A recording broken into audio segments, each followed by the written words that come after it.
মই এই সংবাদমেলৰ যোগেদি যিসকলে আমাক দুখ ঠেলিব বিচাৰিছে আৰু দুখ ঠেলি পেলাই কাৰোবাৰ ওচৰত ৰাজনীতিক খেল খেলাৰ যি এটা পৰিকল্পনা কৰিছে, যদি নিখিল বড়ো ছাত্ৰ সন্থা এই ঘটনাত যদি 1% যদি জড়িত, যদি আমাক যোনে কৈছে যে তেওঁলোকৰ উচতনিত হৈছে, এনেকুৱা যদি এভিডেন্স যদি আছে, 1% যদি এভিডেন্স আছে, নিখিল বড়ো ছাত্ৰ সন্থা সভাপতি মই ৰিজাইন কৰি পেলাই মই জেলত যাবৰ কাৰণে মই সাজু আছোঁ। কিয়নো আপোনালোকে দেখা পাইছে যে এইটো স্বতঃস্ফূৰ্ত এটা আন্দোলন আছিল।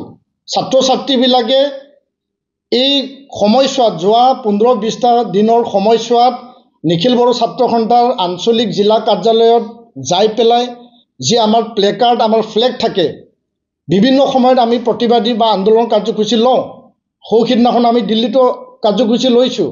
এই ফ্লেগ আৰু প্লেকাৰ্ডবিলাক তেওঁলোকে লৈ পেলাই যে আমিও প্ৰতিবাদ কৰিম, আমিও আন্দোলন কৰিম। আঞ্চলিক কাৰ্যালয় বিভিন্ন জেগাত, বিভিন্ন কলেজত হৈছে, অকল কোকৰাঝাৰত হোৱা নাই, বিভিন্ন জিলাত হৈছে।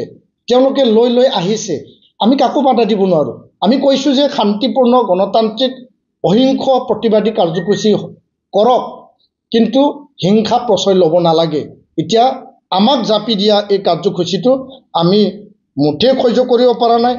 আৰু এই ঘটনাটো লৈ পেলাই আমি যিসকলে আমাক দুখ জাপিব বিচাৰিছে তেওঁলোকক আমি প্ৰত্যাহ্বান জনাইছোঁ যে তেওঁলোকে ৰাজনীতিক স্বাৰ্থত কাক বা কালাৰ লগোৱাটো আমি কেতিয়াও বিচৰা নাই।